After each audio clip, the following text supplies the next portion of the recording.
Welcome to the America's Workforce Radio Podcast, the flagship production of the American Workers Radio and Podcast Network, where organized labor and its never-ending fight to protect the rights of the American worker come first.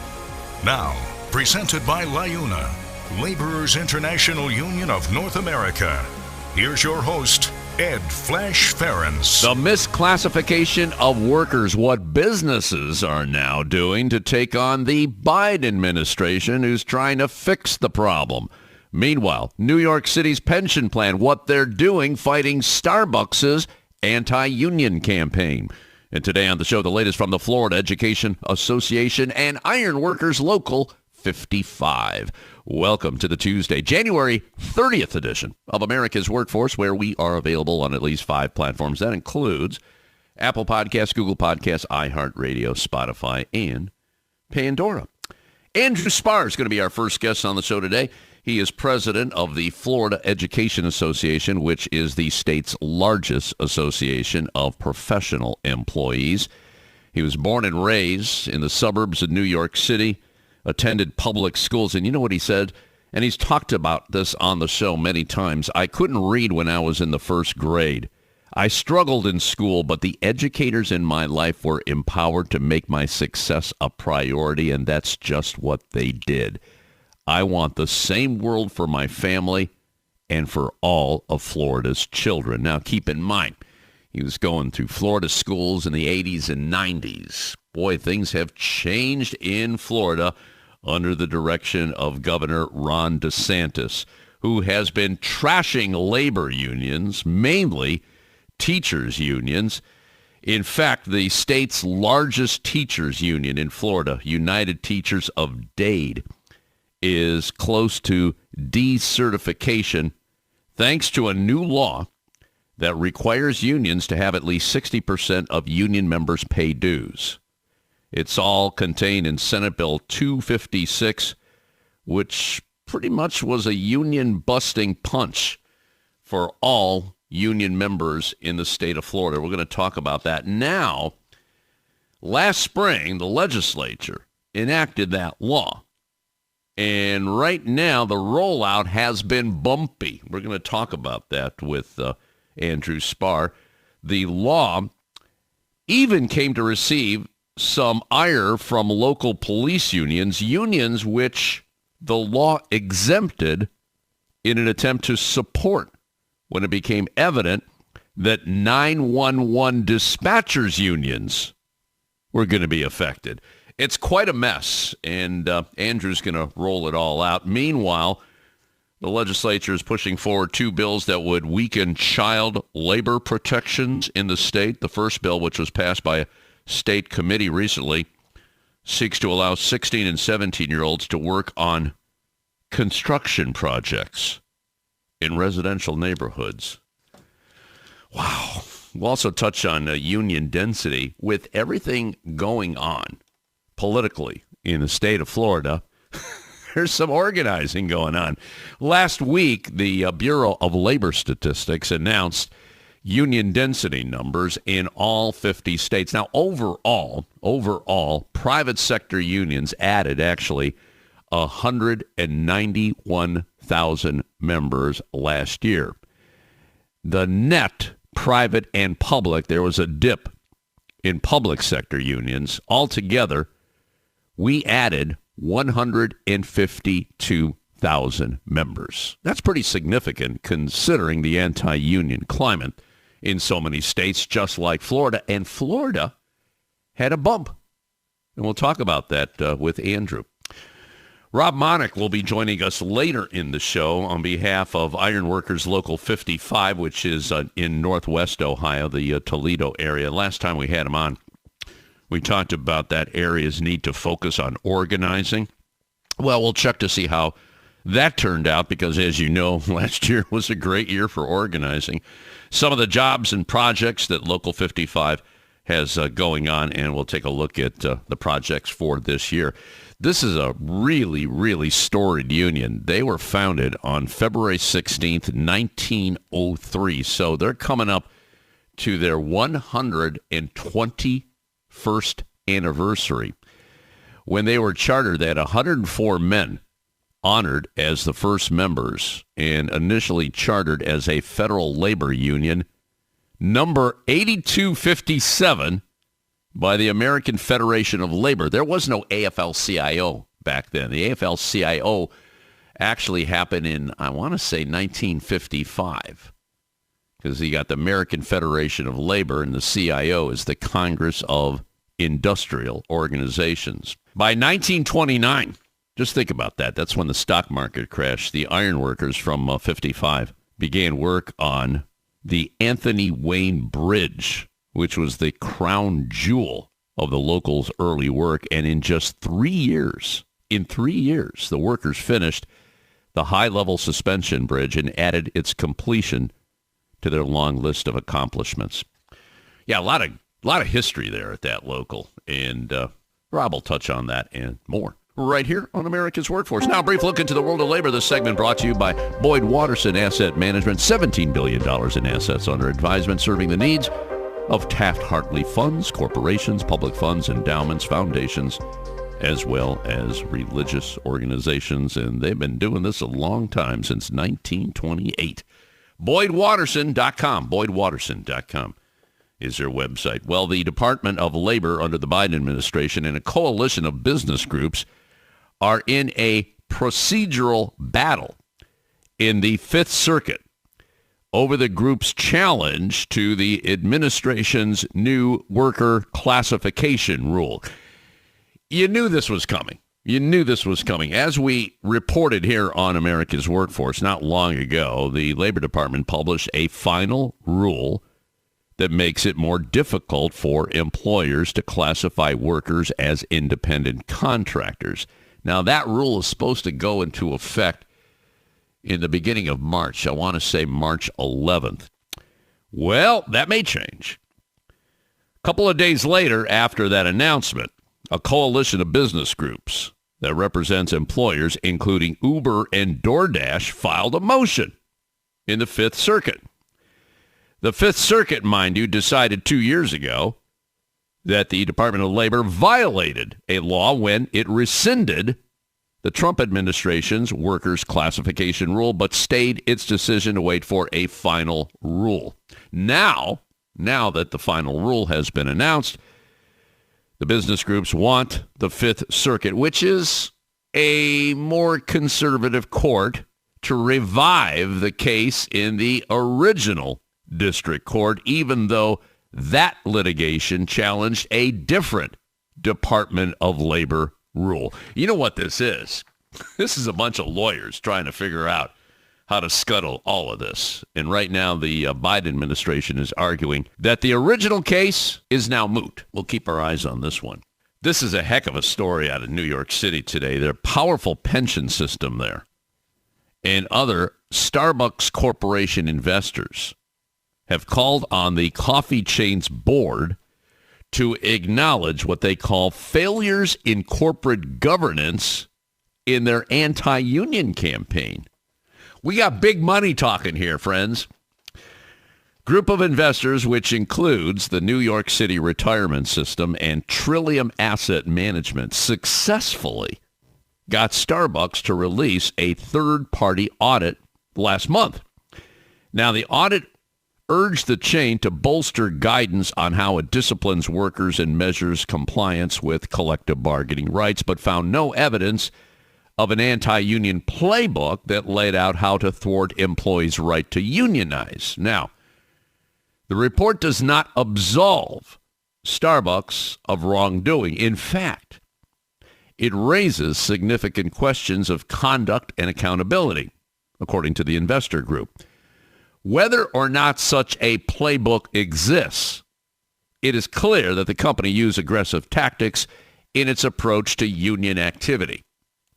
So they know what's going on. Maybe there's no documents that are there to follow through on that. But we know what's happening here. The audit and investor report come amid a proxy fight from the Strategic Organizing Center Coalition of Labor Unions. The SOC Investment Group has nominated 3 members to the company's board. and argues the current slate of directors has, quote, tolerated an unacceptable level of reputational risk, a counterproductive approach to labor issues, and a flawed allocation of resources. Probably resources that go into union-busting campaigns. Now, Starbucks said in a letter to investors, and this was just last week, that the SOC's nominees lack the necessary experience, the skills, the qualifications, and other attributes to offer a balanced perspective on business strategy. Meanwhile, the SOC, again, that's the Strategic Organizing Center, has touted the achievements that its proxy battle, hey, you know what? Guess what? We already won. Since the SOC made clear its intention to nominate directors for election as Starbucks board at the upcoming annual meeting, the company has issued numerous announcements related to its purported commitment to improving relations with its employees. These have included, listen carefully, the formation of a new board committee, a public letter to Workers United seeking to re-engage negotiations, and a letter to shareholders regarding the proposal that received majority support at the 2023 annual meeting of shareholders asking for a report on Starbucks labor practices. What a story. And like I said at the beginning of this story, the difference here is money. I'm talking big money. We're talking New York City's powerful pension system. And they got the attention of other investors. So, bottom line here, you want to change a company, a mega company like Starbucks, you got to use the pocketbook, or you got to use big money, or both. Or both. I mean, there's boycotts that go on all the time that get their attention, but they're not big enough, let's be honest. But when you get the investors involved, whoa, what a difference that can make. One more here before we break. The University of California Regents have postponed for at least a year any action on a proposal to permit the hiring of undocumented immigrants on campus. In 2022, student organizers initiated a campaign advocating for the hiring of immigrants without consideration of their legal status, arguing that federal law does not explicitly prevent state entities like the university system from employing undocumented individuals. Well, in May of last year, the UC leadership, University of California leadership, committed to having a working group create an implementation plan for the proposal across the system's 10 campuses. However, in November, they announced a delay in the plan's release, citing legal considerations. So that's where we are right now. Okay, a quick break. When we come back, Andrew Spar on behalf of the Florida Education Association. You're listening to America's Workforce with Ed Flash Ferenc. It takes LiUNA to build North America's infrastructure. From roads and bridges to schools and skyscrapers, the men and women of LiUNA, the Laborers International Union of North America, build the projects we depend on. From constructing the Freedom Tower on the site of the former World Trade Center to untangling Washington, D.C.'s congested interstate, LiUNA members do the work that matters. Find out what it takes to be built by LiUNA at liuna.org. That's LiUNA.org. Attention members of the Heat and Frost Insulators Union who are interested in traveling. Central Ohio has more construction projects on the books than anywhere in the U.S. Mega projects, large and medium-sized jobs are creating more work than our local 50 brothers and sisters can handle. Projects like Intel, the Honda LG battery plant, and multiple data centers for Facebook, Google, and Amazon offer union wages, overtime, and exciting incentives. Local 50 is seeking union travelers to meet the needs of its signatory contractors who can put you to work immediately. If you're a member in good standing and interested in the work opportunities in Central Ohio, Visit insulators50.com/AWF travel for more information. America's Workforce is brought to you in part by the International Brotherhood of Teamsters, where you can find more at teamster.org. America's Workforce appreciates our sponsor, the Columbus Central Ohio Building and Construction Trades Council, who represents more than 18,000 workers from 19 affiliated local unions and district councils. America's Workforce is sponsored in part by Boyd Watterson Asset Management, LLC. Find out more about our investment solutions tailored to meet the needs of Taft-Hartley funds at boydwatterson.com. America's Workforce is brought to you in part by the United Auto Workers. Find more at uaw.org. Now, back to Ed Flash Ferenc with America's Workforce. And remember, you can check us out on Facebook or follow us on X, formerly known as Twitter. That would be a WF Union podcast. By the way, this next segment brought to you in part by the Ohio Federation of Teachers. You can find more at oh.aft.org. Let's go to the state of Florida right now and welcome a guy that's almost become a regular on the show. That would be Andrew Spar, who's the head of the Florida Education Association, educated at The Ohio State University. And 30 years ago this year, he went to teach elementary school in Daytona Beach. And we were just talking off the air. Boy, how things have changed. And you're saying they changed actually, what was it, about maybe 10 or 12 years ago and not for the better? Andrew, welcome back to the show. Talk to me about the situation with the schools in Florida right now. Go ahead. Yeah.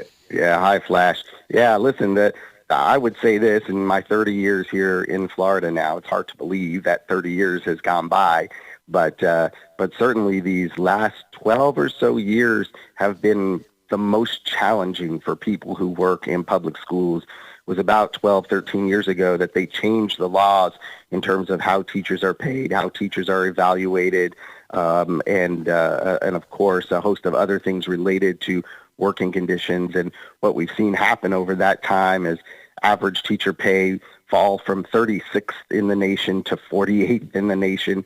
We've seen funding for our schools fall from 37th in the nation to 43rd in the nation, and we've seen things just get worse and worse. In fact, we have the worst teacher and staff shortage we've ever seen right now in Florida. My gosh. At the same time, though, isn't organizing picking up because of the anti-union climate that's going on there, that has been going on, especially under the current administration? Yeah, I'll actually tell you a story outside of education unions. The second Wells Fargo branch in the nation just organized in Daytona Beach, Florida. There was one, I think, somewhere out west, and then a Wells Fargo branch in Daytona Beach organized just a couple of weeks ago. So there is a desire to have more union representation in Florida. And of course, we were impacted last year by one of the worst pieces of legislation for middle-income America, one that tries to take out unions, but has not been successful. And we have committed to make sure we're not going to lose a single union. And look, our members don't want to lose a single union. We have recruited back most of our members. And just to remind everyone what happened, we lost the right to payroll deduction effective as of July 1 of this year. We had to switch everyone over to a new way of paying. But we also have a bunch of hoops we now have to jump through. And the argument still continues. And the commission, the Public Employees Commission that oversees all of this stuff, is so far behind, they can't even keep up with the amount of work they're having to do. And this is costing taxpayers money with one objective, and that one objective is to try to take unions away from our school teachers and staff who work in our schools, our professors, and other public employees, except for those who work in law enforcement and firefighting. I know. They were very crafty, and we're talking about Senate Bill 256. I want to get to that, and I want to get into a couple of other things here. Payroll deduction, though, you mentioned that. So normally that would have come out of their check when they got paid on maybe 2 weeks or twice a month, however the pay system is in the state of Florida with public sector workers. But there has to be a cost to the unions for doing that. Don't they have to go to a third party in order to pay the union dues then? Yeah, so now what members do here in Florida, most members, we have a few that are paying by check or some other method, but we designed our own system here in Florida We have an incredible IT department, and they work nonstop around the clock, essentially, trying to make sure everything's working the way it's supposed to. But we have a very secure system in which people can go in, essentially connect their bank account to our payment system, and then every time they get paid, literally on the day they get paid, their union dues comes out of their bank account. So we tried to mimic how it's done with payroll deduction. But of course, we all know that, having stuff taken out of your paycheck is really the easiest, most secure, and safest way to do this work. We've replicated it as closely as we can, have a high level of security around it, and we're constantly, obviously, monitoring all of that. But, there's other things that come out of paychecks. People make contributions to the United Way or the United Negro College Fund. People pay for their auto insurance through their paycheck. People pay for their other benefits through their paycheck. There's so many deductions out of paycheck. The only one that's no longer allowed in the state of Florida is your freedom to decide to join your union and have your union dues come out of your paycheck. That was taken away from the employees in the state of Florida. I'm on your website right now. The Florida Education's website is feaweb.org, and it's right on the homepage. E-dues, safe, secure, and easy. Tens of thousands of members across Florida protecting their contract and union membership by signing up for e-dues. Now, when did this start? And it sounds in this conversation it's been pretty successful. Then a lot of buy-in? Yeah, absolutely. Again, people want to keep their union, and so we've had a lot of success. We still have more work to do, but there were a lot of people who were telling us, look, it's going to take you years to build back. When this has happened in other states, it took them a long time to build back, including Michigan and West Virginia, and of course, Wisconsin had a whole host of other things attached to theirs as well. And we haven't, what we've seen is a dedication of our membership to the fact that they want to protect their contract. They want to protect their jobs. They want a voice in the workplace, and they understand how bad things have gotten in our schools. So we're fortunate, again, we had a great system. It takes less than 3 minutes for the average member to convert to e-dues or sign up and join through e-dues, what we call e-dues, which is essentially an auto pay system. And so we have now over 115,000 of our members paying through this method, which is astonishing. The company that's one of our vendors that's doing this, they've never seen anything like it. And I think, again, it's a testament to the dedication of our membership and of course, the hard work of our staff to make this happen. I want to talk about the United Teachers of Dade, and I've been talking about this on the show, and they are right now in the middle of a firestorm here because of this new law that requires unions to have at least 60% of union members pay dues, and if they don't, then I guess they get decertified. All right, explain what's going on here. They haven't been decertified yet, and this is ridiculous, 60%. So I take it... What was the threshold before? Was it 50%? It was. Was that it? 50%. Yep, 50%. Okay. So what's happening with United Teachers of Dade right now? Fill me in. So the United Teachers of Dade did not get to 60% membership. They worked really hard, but again, there's a lot of obstacles in the way in this law that make it really challenging for people to join their union. And keep in mind that the United Teachers of Dade has been singled out by the Freedom Foundation. For those who are not familiar with the Freedom Foundation, it is a right-wing anti-union organization whose sole goal is to get unions decertified across this country. They've operated in Ohio. I know we talked about that last time. They've operated in several other states. They're based out of the state of Washington, and they truly despise unions. They see unions as something that gets in the way of what they ultimately want to do, which is concentrate wealth at the top. And so they are the ones who wrote this anti-union legislation in Florida, and they are also investing literally millions of dollars to try to take out the United Teachers of Dade. They said publicly that it is their number one target. They are trying to lie and mislead and misinform the teachers and staff in Miami-Dade School District to try to decertify them. But what happens under this law if you don't hit 60% is you have to file paperwork, you have to file interest cards. It's interesting because they had well over 50% membership in the United Teachers of Dade, but they had to turn in cards of at least 30% of the members to show that they wanted to keep their union. Well, who's paying union dues if they don't want their union, right? It's the craziest thing, and it goes to show the intent. But they turned in almost 50% cards of the bargaining unit down there in Miami. They brought them to Tallahassee, well over 11,000 cards. The Public Employees Relations Commission, which oversees this, had to hand stamp, date stamp every single one of those. They literally shut down that department, had them hand stamp them. It took them 3.5 hours. Again, taxpayer money going to this ridiculous, stupid stuff, but that's how things are done. The Freedom Foundation is challenging those cards. Again, they only needed like 6,000. They got almost 12,000. It's crazy that they're challenging it, but that's their goal, to try to come up with a way to decertify the United Teachers of Dade.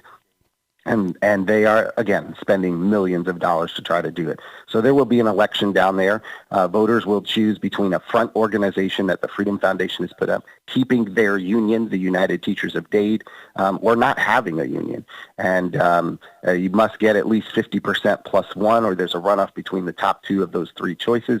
And so that election, assuming that the front organization can get 10% signatures, they only need 10% show of interest cards is what they call them, but signatures saying they want that group to represent them, and then there will be an election. So we hear from the Public Employees Relations Commission that is months away.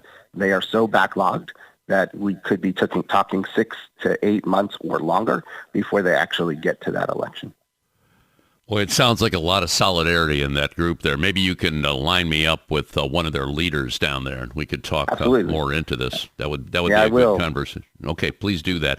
And a lot of the other part of this conversation, Andrew, we're speaking with Andrew Spar, who's president of the Florida Education Association. Do check out their website, feaweb.org.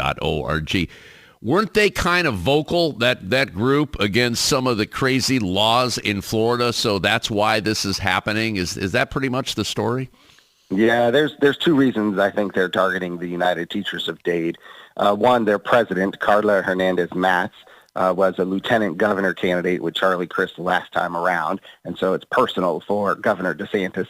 As we've seen over and over again, he goes after anyone who disagrees with him in his leadership style. He's removed people from office, and of course he can't hear, so he's trying to take down the United Teachers of Dade. And then the other reason is, of course, the United Teachers of Dade is the largest local union in the Southeast. And so they feel, and one of the largest in the nation, and they feel like if they can take down the United Teachers of Dade, then they can take down any union.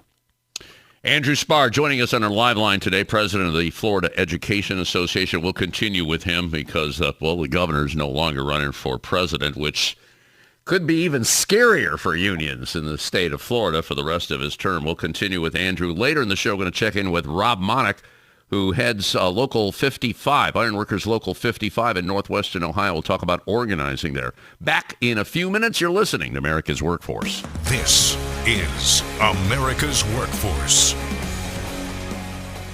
It takes LiUNA to power North America with affordable energy. The men and women of LiUNA, the Laborers International Union of North America, have the skills needed to build and maintain oil, natural gas, nuclear, solar, and wind projects that are shaping America's energy future. From new energy tech to retrofitted facilities, LiUNA members do it all. Find out what it takes to be powered by LiUNA at liuna.org. That's LiUNA.org. We're the nurses, firefighters, and claims representatives that help keep our government services running. We respond to natural disasters. We care for our nation's veterans, and we investigate discrimination in the workplace. We are federal and D.C. government workers, and we are proud to serve the American people. Working in more than 70 agencies across the government, we know we can fulfill our mission because our union has our back. Learn more at afge.org. Paid for by the American Federation of Government Employees, AFL-CIO. America's Workforce is brought to you in part by the Ironworkers. You can find more at ironworkers.org. This segment of America's Workforce is brought to you by Survey and Ballot Systems. SBS has been providing unions with secure and flexible election options for over 30 years. Visit surveyandballotsystems.com to learn more. America's Workforce is brought to you in part by the Communication Workers of America. You can find more at cwa-union.org. There is unity and strength for workers. We are the USW. We are the USW. The United Steelworkers. The largest industrial union in North America. We represent 850,000 members in the U.S., Canada, and the Caribbean. We work in metals, rubber, chemicals, paper, oil refining, atomic energy, and the service sector. We are steelworkers, standing strong and fighting for what's right. America's Workforce is presented by the Laborers International Union of North America. Feel the power right now at LiUNA.org. Now, back to America's Workforce. Here's Ed Flash Ferenc. And don't forget, you can check us out on at least 5 platforms. That includes Apple Podcasts, Google Podcasts, iHeartRadio, Spotify, and Pandora.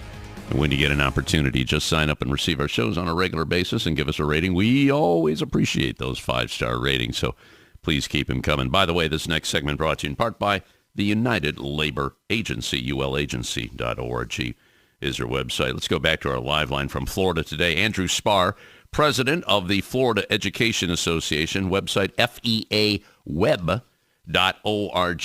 Want to talk about the upcoming legislative session in Florida and obviously the governor's attack on, well, all unions, especially public sector unions and teacher unions. But you've got some good information to share on some recent polling. Andrew, it's all yours. What's the story here?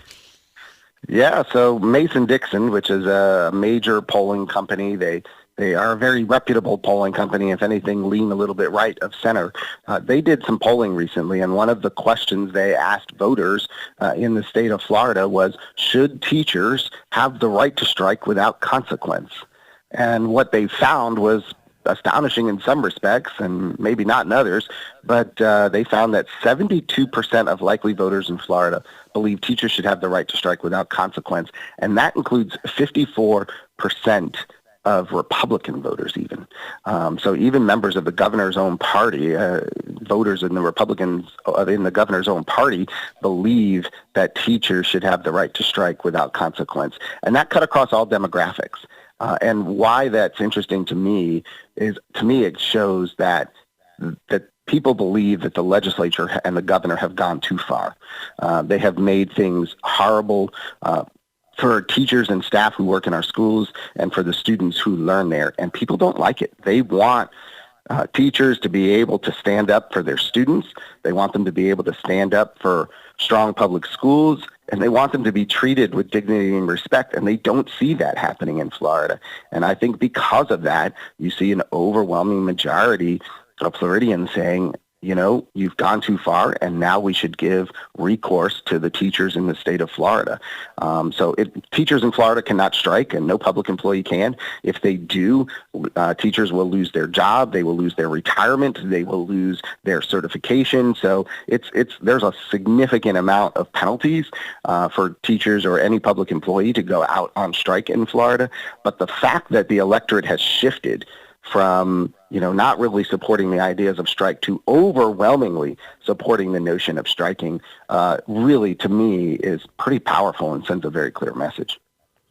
No, I understand they can't go on strike, but they can quit their job. And I know many, not just in Florida, have done that, Andrew. I'm just wondering, what's the legislature, what are they doing as far as reacting to that? Because, this is going to come to a breaking point if it gets to the point where they're not going to have teachers in the classroom. How are they reacting to that right now? So we continue to have conversations, and Florida is controlled by the Republican Party, and we are building relationships with Republicans because you have to in order to get stuff done. And so we have had a lot of conversations about what we need to do to address this massive teacher and staff shortage. And I'm actually happy to report that this legislative session, at least in the Senate, there is a desire to address some of the issues we've raised.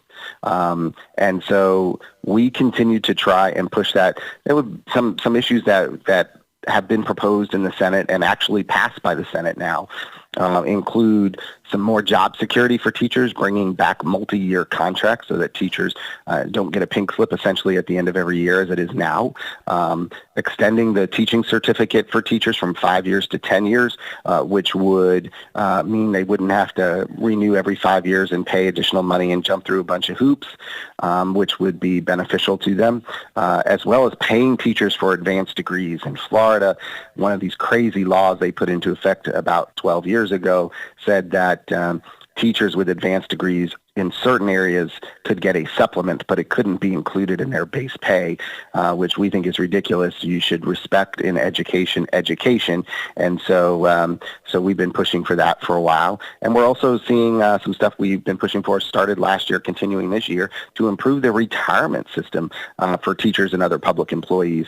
And so those kinds of things are areas where we're actually having some success, which we think will help in the Senate. Now, in the House, we're still seeing some obstacles to some of those concepts, and so there's work for us to do there. And so, we'll know we're in the middle of our session. We're almost at the halfway point, but we are going to continue to fight to make sure that we're doing everything possible to help teachers and staff and schools, because at the end of the day, if you have strong and fill every position, you have strong public schools and fill every position in our schools, then kids are getting the education they deserve and need. It's interesting how the legislature worked in the last session, and you and I talked about this because, they've done a lot to attack unions, all unions in the state of Florida, but they were protective of the police and fire. Well, maybe not so protective. I understand that like the 911 dispatchers unions were affected, and now the police aren't too happy. Maybe you could fill me in. So I guess they got to rework a couple of things down there. Is that right? Yeah, they have what's called a glitch bill. I don't know how much of a glitch bill it is, but the police and fire got caught up in some of the way the legislation was worded. When you want to do mean-spirited things to unions, you don't necessarily consider every aspect of it, and so that's, I think, what happened. But police and fire got caught up in some aspects of the legislation. Other aspects of the legislation that we told them was not going to work, some lawmakers told them was not going to work. Guess what? It didn't work. So they want to fix some of that. But then the last bit really in this legislation is, again, they're trying to make it harder for us because they're seeing how successful we are and the dedication of teachers and staff and professors and others to have a strong union. And so they're trying to put another provision in the bill that would make employees, and this was in there last year, but when they argued it in court, they argued it wasn't an impact on unions, but they want to require employees to fill out a state-mandated membership form in addition to joining their union. So, again, what's interesting about that is you can join the NRA, you can join the Sierra Club, and you don't have to fill out a state-mandated form, only if you want to be a union member. And so what they want to do is tie that to the 60% and say that if you don't fill out that form, your membership doesn't count in the state of Florida towards that 60%, and therefore your union could be decertified. They were going down that path last year. We argued in court that this was a violation of the First Amendment. Our lawyers did. The state argued saying, no, this is not the union's responsibility. There's no consequence to the union. And so the judge agreed with them, and so there hasn't been a consequence on the union not for filling out these forms. And then they're surprised that no one's filled out these forms. Well, of course, if the union isn't responsible for it, and no one's telling employees about it, they don't do it. So now they're coming back trying to tie that. So we're working to try to stop that. If not, obviously we'll be back in court, and I'm not sure how the judge will respond to the state reversing course on what they argued last year. But, again, it's all about making it harder for people to have a voice and to be able to protect their jobs, their contract, and ultimately the education of students in Florida. Andrew, I'm just scratching my head here. I don't know how you keep your sanity with all this stuff going on right there. This has got to be such a difficult task for you. And now I'm reading about the advancing of a couple of bills that would weaken child labor protections in your state. And in fact, I was reading this earlier.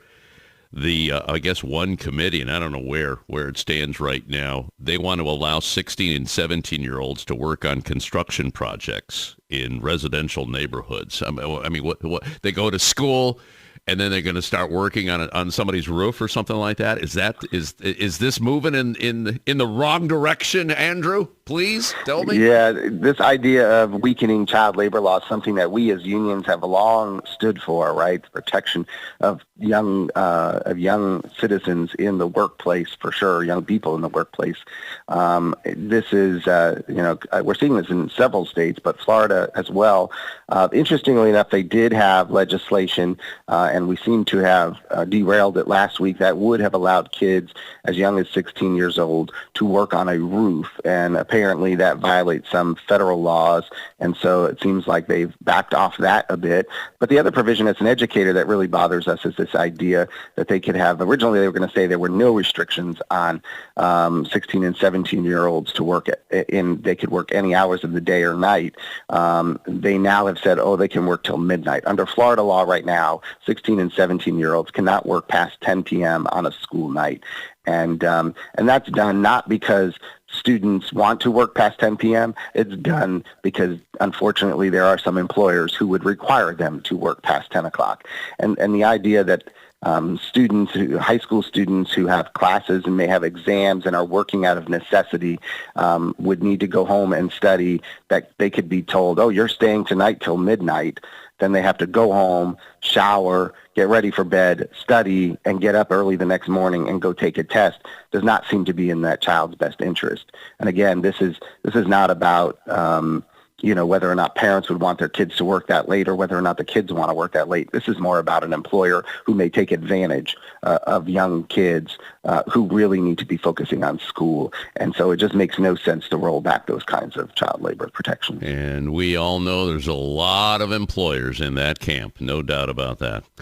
Andrew Spar, president of the Florida Education Association, website feaweb.org, feaweb.org. I always enjoy talking with you. I'm going to let you get back to work. I know you're busy fighting all these crazy things, so you keep in touch with us. And you got a friend here on America's Workforce. We got to get that information out to all the people that listen. And we had a banner year last year. You know there's a lot of organizing going on throughout the country, so your voice is being heard, my brother. Okay, Andrew? Thanks, Flash. I appreciate it every time. All right, we're going to take a quick break. Rob Monak is with Ironworkers Local 55, and he is coming up next. This is America's Workforce. More shows available at awfradio.com. It takes LiUNA to keep America running. Over 70,000 public employees are part of LiUNA, the Laborers International Union of North America, delivering critical services such as healthcare and emergency response, as well as maintaining roads and sanitation systems. Even the National Postal Mail Handlers Union, representing over 47,000 U.S. postal workers, is affiliated with LiUNA. Find out what it takes for LiUNA to keep America running at LiUNA.org. That's LiUNA.org. The Ironworkers Great Lakes District Council, consisting of 8 ironworker local unions in West Virginia, Pennsylvania, Ohio, and Michigan. We build the skylines and bridges along the Great Lakes. With more work than ever before, the Great Lakes District Council is actively searching out the next great ironworker, whether it's building the next Intel plant or constructing a bridge to safely connect our great cities along the lake. So join the Ironworkers Great Lakes District Council today. Find out how and learn more about the council by visiting iwdistrictcouncil.com. This portion of the show brought to you by the International Union of Bricklayers and Allied Craft Workers. For more information, please visit bacweb.org.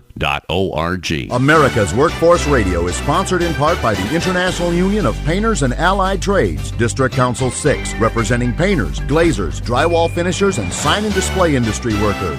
They remind you that belonging to a union is your right as an American. America's Workforce is brought to you in part by the International Federation of Professional and Technical Engineers. You can find more at ifpte.org.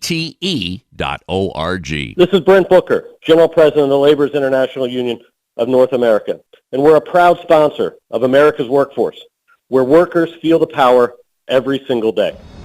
The Heat and Frost Insulators and Allied Workers are proud to be a title sponsor for America's Workforce Radio. The Insulators Union is leading the way in the mechanical insulation industry, fire stopping, and infectious disease control. Regarded as North America's energy conservation specialists, these professionals are known for their professional work and dedication. You can learn more about the Insulators Union at insulators.org. America's Workforce is brought to you in part by the United Steelworkers. You can find more at usw.org. Now, back to Ed Flash Ferenc with America's Workforce. And remember, you can check us out on Facebook or follow us on X, formerly known as Twitter. That would be a WFE Union podcast. Let's go to Toledo, Ohio.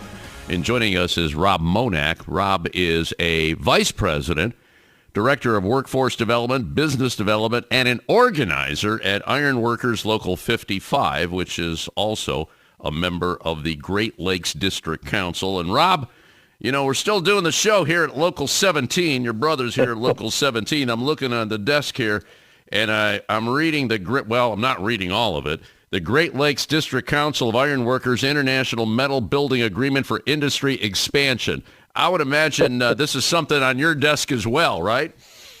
More towards my business manager's desk, but I'm very familiar with it. I'm very well aware of it.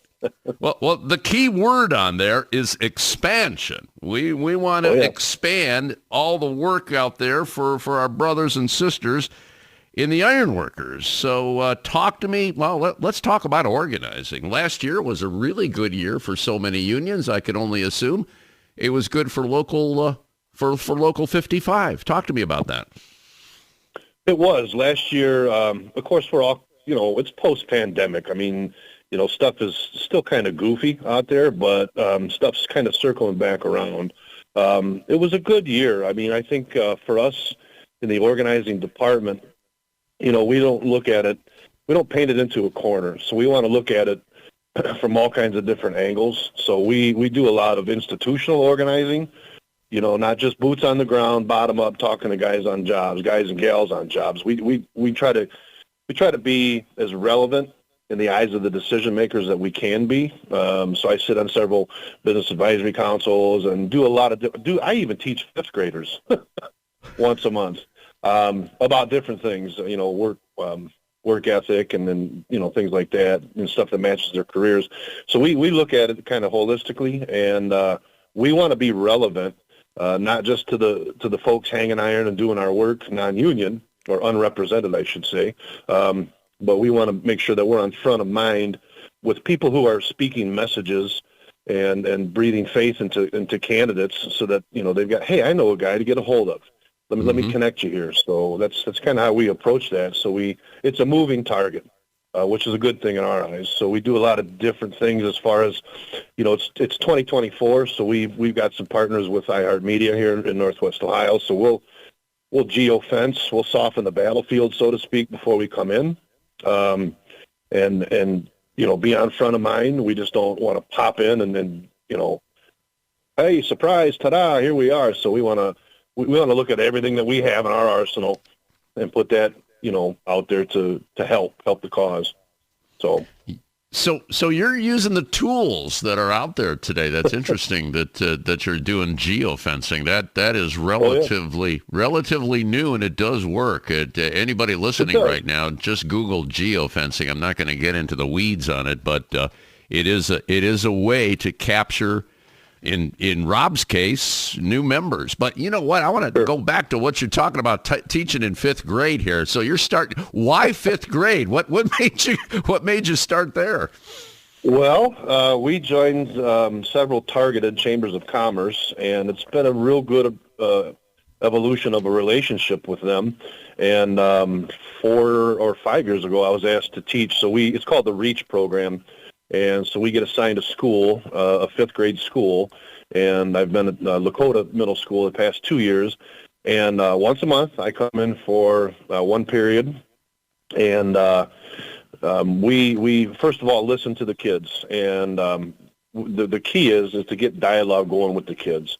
Obviously, I tell them what I do and so on and so forth, and make some connections. And because we've got iron workers from their school, and then we start to delve into what's relevant on in their lives. And, how does work ethic, matter? Yesterday we did a lesson on 10 things that take zero talent. Number one, being on time, having a good attitude, using good body language, going a little bit farther, things like that. And then what we'll do is say, hey, what does that mean to you? So everybody take this sheet home and think about that. We come back next month. Let's get some dialogue going on this, and let's have some good chat about it. And then hopefully, they keep that with them, and as they go through their academic career.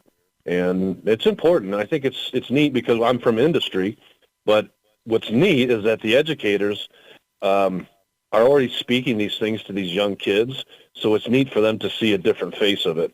So I like it. I love it. Was there any problem getting to those fifth graders? Were the schools pretty receptive? And this is a two-part question. Is this thing going to grow? Is it going to go to other schools? They were very receptive. It's absolutely receptive. And the REACH program has been around for quite some time here. It's in Sandusky County. It's been around for quite some time. So, and it has grown. We did, 2 years ago, we did a job fair that was specific to the interest of the class. So we had all kinds of different, folks that the teacher had done like a schematic of things that were important to them. So we brought in professionals through agriculture. Of course, we got a lot of agriculture in this area, so on and so forth. But it's just been a blessing. So yeah, it is growing, and it's good. These kids are bright kids, I'm telling you.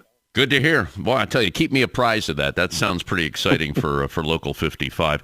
Let's talk about the work in that area. How are we looking for projects, this year and beyond? Because I know there's a lot of construction, a lot of this because of the good policy coming out of the White House with the Infrastructure and Jobs Act. But what's your take on that, Rob? Work is steady. Work is good. The hands were running, 50, 60-hour checks for quite some time because we were in a boom. It's flattened out a little bit, but we're on the wave of another boom. And they'll come in increments. I mean, there's a pragmatic approach to it as it comes to market, but we've got Abbott Labs coming to the Bowling Green area, obviously scheduled maintenance for shutdowns, heavy highway seasons coming. And, you had mentioned the metal building. So metal buildings, tin cans as we call them, that's where we see a lot of our competitors. So that's where we do most of the organizing. Now, as a local, we do several 100,000 man-hours on pre-engineered metal buildings every year. And our competitors, most of the time, that's where we see them. So we want that talent as well. But, we're good. I mean, of course, everybody always wants more, I guess. Mm-hmm. But, we're marching right along, and everybody's still screaming for talent. I'm telling you, everybody's still screaming for talent. We haven't had anybody at the hiring hall for years. So, which is a good thing. And you're right. As they keep letting out, the infrastructure money, there's a lot of talent that's got to be. They just don't go out and say, hey, come on, let's go. I mean, there's a lot of talent, a lot of qualifications, a lot of search that got to go on, to have that happen. How's your apprenticeship program right now because of the workload? Good. Our apprenticeship is good. There's been ebbs and flows, but it's starting to crank back up. So, again, all the different irons we have in the fire is to our benefit. So, we're up, our total money package is up to $63.11 an hour, and that's with your living wage and your benefit package. And that's a hard-earned wage, and we're getting to where we need to be. What we see typically is, you get through that first year, because it's hard. It's not easy work. You get to that first year, and you got about an 80% success rate to get through all four and then beyond. So we're starting to see that quality candidate. We really have seen good quality candidates come up through our apprenticeship. Young people who are taking it seriously. And that benefits us, obviously, but it manifests in the workplace, too, their skills and their talents. So, yeah, we're going in the right direction. That is absolutely for sure. I like that. Okay, you can check out more at ironworkerslocal55.com. And I mentioned your history there. You're coming up to 121 years. There's a really good story there on how 55 came into being on February 16th, 1903, and what you have done over the years. It's really, really fascinating. So do check that out, ironworkerslocal55.com. Rob, you take care. Stay in touch, and let's talk more about getting those kids in the 5th grade level. I love that story. Okay, brother? All right, more to come. All right, that'll be it for another edition of America's Workforce. Coming up tomorrow, the Teamsters Director of Organizing and the United Council of Academics. Until then, all of you have a safe and wonderful day. That concludes another episode of the America's Workforce Radio Podcast. Thanks for listening, and be sure to subscribe so you never miss a show. America's Workforce is a production of Labor Tools and BMA Media Group. Find out more information online at labortools.com.